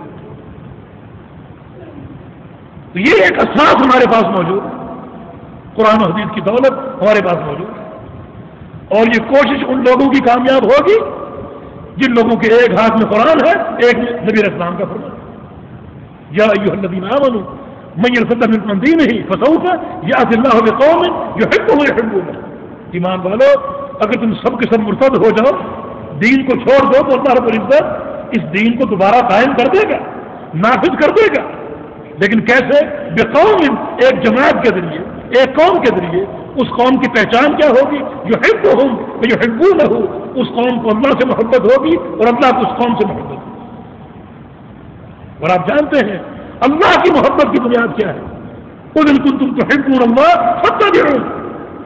کہہ دیجئے اگر تم اللہ کی محبت چاہتے ہو تو میری اتباع کرو. یعنی اصلاح کا کام کرنے والے کون ہیں؟ وہ لوگ جن کو اللہ سے محبت ہے اور اللہ کو ان سے محبت ہے. اللہ کی محبت کن کو حاصل ہے؟ جو اللہ کے پیغمبر کی اتباع کرنے والے. اور اللہ کے پیغمبر کی اتباع کا منہج آج دنیا کی کس جماعت کے پاس؟ تو اس سے کیا حاصل ہوا؟ ایسی جماعتیں جن کے پاس اللہ اور اس کے رسول کی سچی پیروی کا منہج نہیں ہے، ان کے ساتھ مل کر دین کا کام کرنا کامیاب ہو سکتا ہے. خالق کائنات کو فرما رہا ہے کہ ان لوگوں سے، اس جماعت سے اصلاح کا کام دوں گا جو جماعت اللہ کی محبت کرنے والی ہوگی اور اللہ ان سے محبت کرنے والا ہوگا. اور محبت کی بنیاد اللہ کے پیغمبر کی اتباع ہے. جس جماعت کے پاس اللہ کے پیغمبر کی خالص اتباع نہیں ہے، اس جماعت کے ساتھ مل کر جدوجہد کرنا، کوشش کرنا تنفیذ دین کی، یہ کامیاب ہو سکتی؟ یہ لوگ تو کامیاب ہو ہی نہیں سکتے. اللہ نے خبر دے دی کہ کامیاب وہ لوگ ہوں گے جو اللہ کے پیغمبر کی سچی اتباع کرنے والے. ساری جماعتیں موجود ہیں، ان کی مناہج کو آپ دیکھیں، ہر ایک کے منہج میں ایک تقلید موجود ہے. آراء الرجال، لیکن سچا اتباع کا منہج بحمد اللہ جماعت اہل حدیث کے پاس. کاش ہمارے علماء، ہمارے زعماء اسی جماعت کی تربیت کی اصلاح میں اپنا وقت صرف کریں، اس کام کو آگے بڑھائیں، توحید کی دعوت کو پیش کریں، سنت کی دعوت کو پیش کریں. ساری جہود کا محور یہی جماعت ہو اور ساری دعوت کا محور یہی جماعت ہو، اور یہ کام آگے بڑھے اور بڑھتا رہے تاکہ اللہ رب العزت اس قابل قرار دے دے کہ اب یہ جماعت سلطہ کی اہل. جب سلطہ کی اہل ہوگی تو اللہ کی شریعت آسانی سے نافذ ہوگی. پیغمبر نے مدینے میں دین نافذ کر دیا بڑی آسانی کے ساتھ. ذہن تیار تھا، عقیدے راسخ تھے، اتباع کا منہج ان کو حاصل تھا، اور وہ کسی آراء الرجال کے مقلد نہیں تھے. سچا دین تھا. کیسے وہ نافذ ہو؟ ایسے ہی نافذ ہو. اللہ کے پیغمبر کی پوری زندگی ہمارے یہ نمونہ ہے اور مشعل راہ. اسی کو ہم اپنے لیے مثال سمجھیں، انہیں خطوط پر عمل کریں. اللہ تعالیٰ نے بتا دیا کہ کون سی جماعت تنفیذ دین میں کامیاب ہو. وہ جماعت جس کے پاس منہج محبت ہے، اللہ کی محبت کا منہج، اور اللہ کی محبت کا منہج صرف اس جماعت کے پاس ہے جن کے پاس اللہ کے پیغمبر کی اتباع کا منہج، وہ کسی اور کے پیروکار نہ. تو پھر یہ کوشش کامیاب ہوگی صرف ایک ہی جماعت کے ذریعے، اسی جماعت کے ساتھ جدوجہد کرو، اپنی اصلاح کرو اور دعوت کے مربوط نظام کو لے کر آگے بڑھو۔ اور کبھی ایسا موقع آئے کہ اس دعوت کی راہ میں کوئی رکاوٹ بنے تو شمع جہاد کے تقاضے موجود ہو اس کو روشن کرو۔ یہ اہداف ہیں اور یہ بنیادیں ہیں اللہ کے دائرے پیغمبر کی، ہمارے لیے نمونہ۔ اس کے سوا اگر کوشش کرو گے، جدوجہد کرو گے، فلاں پارٹی ہے، فلاں لیڈر ہے، تو یہ خیال اس کو محال اس کو جنو۔ دین سب سے پاکیزہ حقیقت ہے اور دین کی تنفیذ کرنے والے کوئی لندو بنجو افراد نہیں ہوتے۔ اللہ تعالیٰ جب پیغمبر کو بھیجتا ہے جناب محمد صلی اللہ علیہ وسلم تو اس وقت کیسا معاشرہ تھا؟ بڑا ابتر معاشرہ، اور طاقتیں بہت موجود تھیں۔ کسرا موجود تھا، قیصر موجود تھا، ان کے پاس سپاہ تھی، حکومت تھی، مضبوطی تھی، وسائل تھے، روپیہ پیسہ تھا، چاندی سونے کے ڈھیر تھے۔ اللہ تعالیٰ ان کو چن لیتا کہ طاقت تو موجود ہے، کام آسان ہوگا۔ اللہ نے ایسے شخص کو کیوں چنا جو یتیم پیدا ہوئے؟ دائیاں قبول نہیں کر رہی کہ اس کو دودھ پلا کے ہمیں کیا ملے گا؟ ایک ایسے شخص کو چنا جن کے بارے میں ان کی بیوی فرماتی ہے کہ ایک چاند ہم دیکھتی، دوسرا چاند دیکھتی، تیسرا چاند دیکھتی۔ اس دوران ہمارے پیغمبر کے گھر میں چولہا تک نہیں جلتا۔ جنگ خندق کے موقع پر آپ خندق کھودو، ایک چٹان کو توڑنے کے لیے، چٹان ٹوٹ نہیں رہی، آپ نے کدال ہاتھ میں لی، اس پر ضرب لگانے کے لیے ہاتھوں کو اٹھایا تو آپ کا پیٹ ننگا ہو گیا اور پیٹ پر پتھر بندھا ہوا۔ کیوں چنا ایسی شخصیت کو؟ کیوں؟ اس لیے کہ یہ شخصیت باعتبار دل کے، باعتبار نفس کے، باعتبار عمل کے، باعتبار اخلاص کے، باعتبار تقویٰ کے سب سے اعلیٰ ہے۔ اقامت دین کا کام یہی کر سکتے یہ ایسے لوگ ہیں، وہ نہیں جو دین کے باغی ہیں، وہ نہیں جو مجرم ہیں، وہ نہیں جو عقیدے سے کورے ہیں، وہ نہیں جو خود شرک کی دلدل میں پھنسے ہیں۔ ایسے لوگ، تو ایسے لوگوں کے ساتھ کوشش کرنا جدوجہد کو بیکار کرنے کے مطابق، ایسے لوگ اللہ کے مجرم بن سکتے ہیں۔ اور اگر ہم انہی خطوط پر اکتفا کریں، محبت کی خطوط پر، اور وہ جماعت جس کا تشخص اللہ کے پیغمبر نے یہاں پیش کیا اس پر اکتفا کریں، اور ساری مسائل کا محور یہ ہو، یہ کامیابی ممکن۔ اگر نہ بھی ہو تو اپنی ذمہ داری ہم نے نبھا دی، اللہ کے ہم سرخرو اور کامیاب۔ تو ہمارے لیے یہ ایک فرض منصبی ہے کہ اس کام کی تڑپ ہمارے دل میں ہو، دین کی اقامت کی اور دین کی دعوت کی، ان خطوط کے ساتھ جو خود شریعت نے کھینچے ان سے باہر نکل کر نہیں، اس میں قطعاً کوئی کامیابی، کوئی کامیابی۔ انہیں خطوط پر قائم رہے۔ اللہ کے پیغمبر کا اسوہ اور نمونہ ہمارے سامنے مثال ہے۔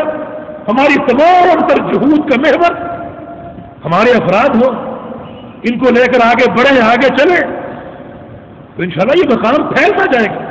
اللہ توفیق دے گا۔ اللہ فرما رہا ہے کہ ایسی جماعت کے ذریعے دین کو قائم کرنے پر قادر، دین قائم ہوگا ضرور، لیکن کن افراد کے ذریعے اور کیسے مناہج کے ذریعے اور کیسے پروگرام کے ذریعے، وہ سارا آپ نے سنا۔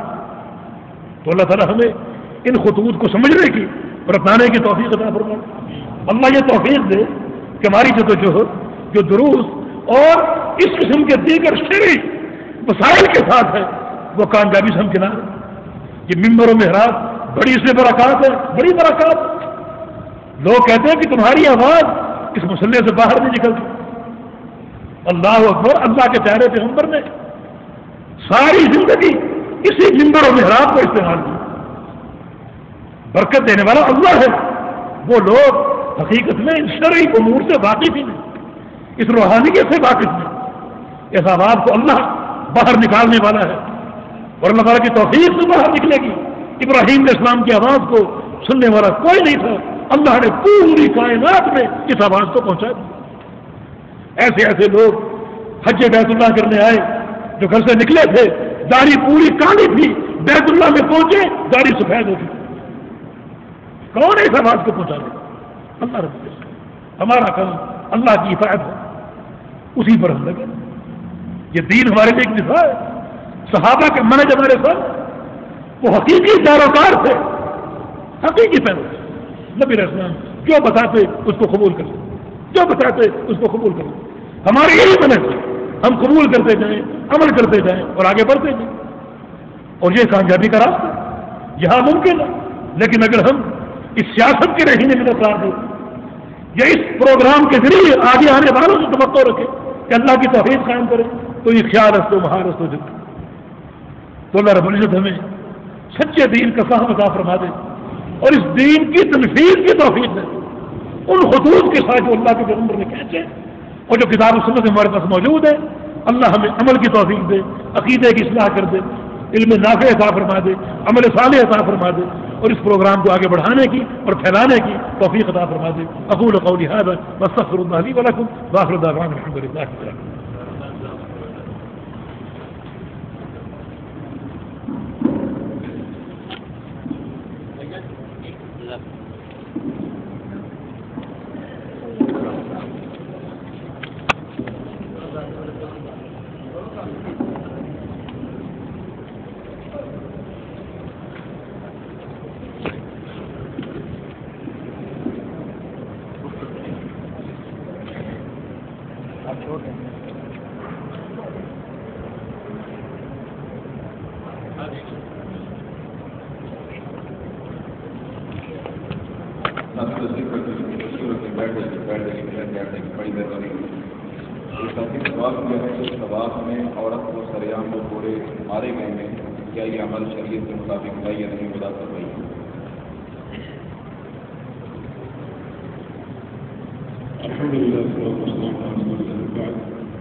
یہ حدود اللہ کی تنفیذ جو ہے، جیسے کوڑے مارنا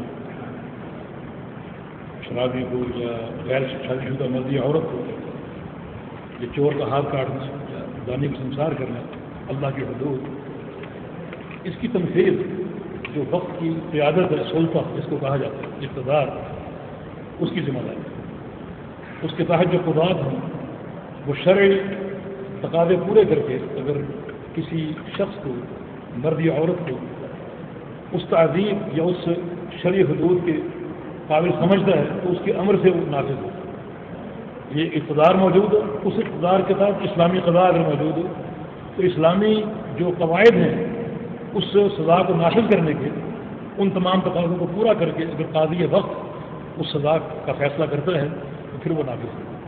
باقی سوال کی صورتحال کیا ہے ہم اس سے واقف نہیں ہیں، لیکن جو کچھ وہاں ہوا، جن لوگوں نے کیا، اب وہ خود اس کی تردید کر رہے ہیں. ایک ایسے خوف میں مبتلا ہو چکے اور یہاں ان کے خلاف کیس قائم ہو رہے ہیں اور یہاں کی حکومت ان کو سزا دینے کی سوچ رہی ہے.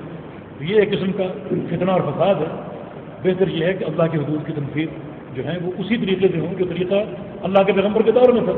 اگر ایسا اسلامی سلطہ نہیں ہے اور ایسا اسلامی قضا نہیں ہے اور جرائم ہو رہے ہیں تو پھر اس پر اللہ کی حد قائم نہیں ہوتی. وہ لوگ سچی توبہ کر لیں، اللہ تعالیٰ ان کو معاف کر دے گا. تو حدود کی تنفیذ کے جو مراحل اور جو شرائط ہیں ان کی تکمیل کے بغیر حد نافذ نہیں ہو سکتی. اللہ تعالیٰ اس سڑے بازار کوڑے مارنے چاہیے. اگر شرعی حد نافذ کرنی ہے وہ سرے بازار ہی نافذ ہوگی، مرد ہو یا عورت. بلیہ شد حدار ہونا طائفۃ من المؤمنین، جب تم کوڑے مار رہے ہو تو اس وقت ایک مومنوں کا جتھا موجود ہے اس کو دیکھنے کے لیے تاکہ عبرت حاصل ہو. اگر کوڑے آپ چھپ کر مار دیں گے تو کون دیکھے گا؟ سزا کی تنفیذ کا ایک سبب یہ بھی ہے کہ لوگ عبرت پکڑیں، نصیحت پکڑیں تاکہ اس جرم کا سدباب ہو. میرا سوال یہ ہے کہ جیسے جہاد افغانستان ہو رہا ہے، جہاد کشمیر، جہاد فلسطین اور جہاد عراق، کیا یہاں کے مسلمان اس میں شریک ہو سکتے ہیں یا نہیں ہو سکتے؟ ان کے اوپر فرض ہے یا نہیں ہے ان کی وضاحت کریں. انفرادی طور پر لوگ جا سکتے ہیں؟ جہاد کی دو قسمیں ہیں. ایک جہاد ہوتا ہے جس کو ہجومی جہاد کہتے ہیں کہ آپ دشمن کے علاقے پر حملہ کریں. وہ شرائط تو آج موجود نہیں. آج کوئی ایسا ولی الامر موجود نہیں ہے جس کی اتباع فرض ہو جہاد کے تعلق. البتہ ایک جہاد دفاعی ہوتا ہے. دشمن اگر آپ کے علاقے میں آ جائے تو اپنا دفاع آپ کریں، اپنے دفاع میں اس سے لڑ بھی سکتے ہیں اور لڑنے والے تعاون کر بھی سکتے ہیں. تو آج ہر جگہ استعمار ہے. فلسطین لے لیں، عراق لے لیں، ہندوستان لے لیں، افغانستان لے لیں، ہر جگہ استعمار ہے کفار کا. اپنا دفاع ہم کر سکتے ہیں، اپنا دفاع کرنا چاہیے، اس میں کوئی امارت کی شرط نہیں ہے. جس کے بس میں جو کچھ ہے وہ کرے، لڑ سکتا ہے تو لڑ لے، اگر وہ کے ساتھ تعاون مالی کر سکتا ہے وہ کر لے. لیکن جو ہجومی جہاد ہے اس کی شرائط آج موجود نہیں ہے. تو اپنے دفاع کے طور پر بندہ کوئی کام کر سکتا ہے، لڑنے جا سکتا ہے، یا تعاون کے ذریعے اپنے اس کاز کو مضبوط کر سکتا ہے. یہ چیزیں ساری ہو سکتی ہیں. حکام کی اصلاح کس طرح ممکن ہے؟ ابھی آپ نے عرض کیا کہ حکام کی اصلاح کی جائے، جو اگر وہ شرعی لوگ ہیں تو اگر وہ صحیح لوگ نہیں ہیں تو ان کی اصلاح کرنی. اصلاح کس طرح ہوگی؟ اس اصلاح کا بھی نظام دعوت ہے، اور پھر کون سا راستہ؟ نبی اسلام کا فرمان ہے کہ اگر تمہارے حکام میں کوئی غلطی ہو تو اس کو تم لکھو، جو اس کو ایک طرف الگ لے جاؤ، اس کی اصلاح کرو، خیر خواہی کے ساتھ اس کی اصلاح کی جائے. ایسا طریقہ استعمال نہ کہ جس میں آر ہو اور اس میں تعیر کا پہلو ہو. خیر خواہی کے ساتھ حکام کی اصلاح کریں. آپ کی بات اگر پہنچتی ہے تو آپ کو اس کا اجر ملے گا. حکام اگر قبول کر لیں تو آپ کو دوہرا اجر ملے گا. حکام اگر قبول نہ کریں تو آپ بری ذمہ ہیں، آپ کو ثواب مل جائے گا، سارا گناہ ان کے ذمہ ہے. لیکن فتنہ اور فساد نہ ہو، ایسا کوئی طریقہ کار نہ ہو جو اس قوم میں فساد برپا کرے، ایسی کوئی صورت نہ ہو.